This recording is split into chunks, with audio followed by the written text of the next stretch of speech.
So I was looking at Lance Zierlein's mock draft. He's for NFL.com.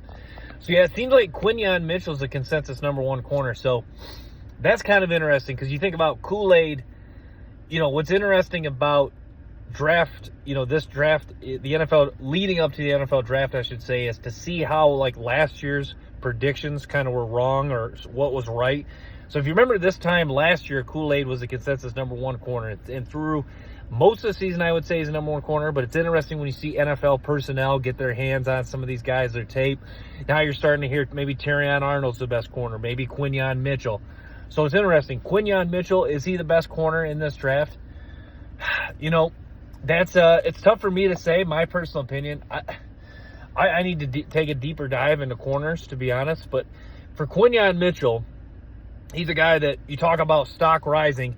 You talk about doing things to have your stock rise. Guy that had a really good season. What was it, 4 interceptions in a game? Guy that checks all the boxes in the speed category.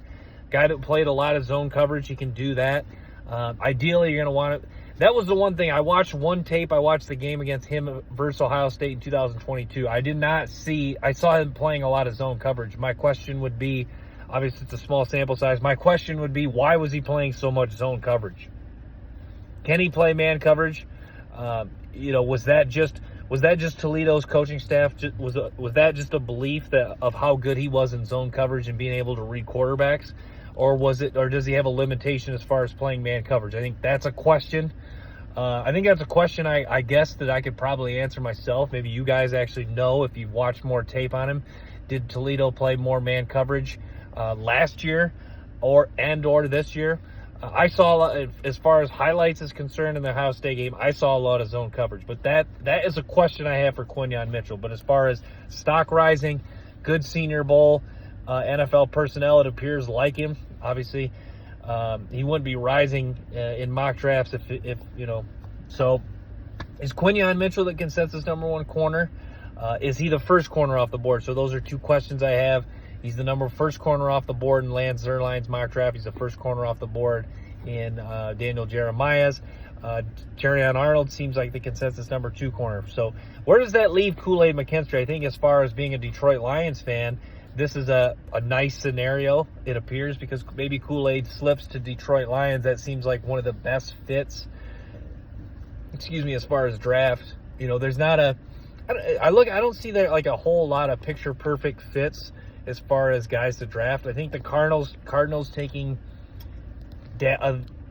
was it Jared Verse and Lance? I think that makes a lot of sense. I think the J.J. McCarthy to the Minnesota Vikings, I think, makes a lot of sense. I think they're thirsting for a quarterback who can make plays outside the pocket. Not that Kirk Cousins is necessarily a statue, but to say he's a guy that can just make a lot of plays outside of structure, I think that's not a very true statement. But can McCarthy to the Vikings, I think, will be interesting. I think as far as being a Detroit Lions fan, it'll be interesting to have 2 young quarterbacks who'll go against Caleb Williams twice a year and J.J. McCarthy. But McCarthy, number 4 to the Minnesota Vikings, seems like a popular thing.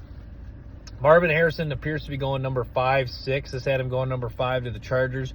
Add another weapon for Justin Herbert. That's one of those picks where it's kind of like, I don't necessarily love it because that I don't think that's necessarily the highest thing on their list of needs. The Chargers already a pretty good roster, but it's one of those picks where it's like, yeah, why not? Why not add another weapon?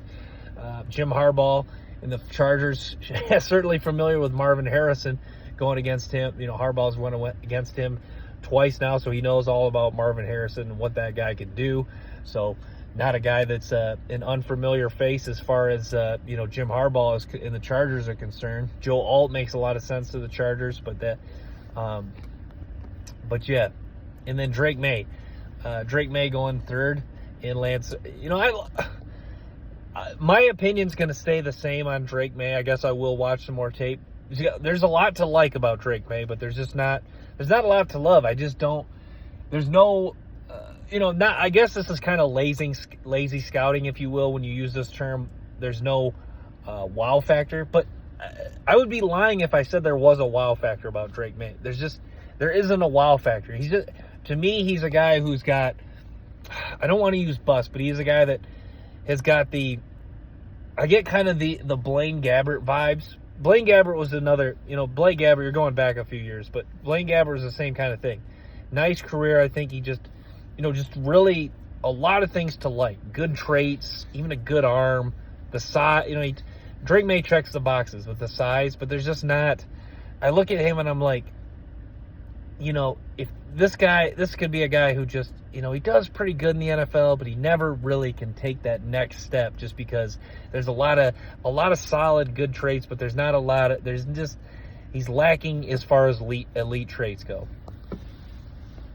But yeah, Brock Bowers dropping 10 of the Jets. I don't know.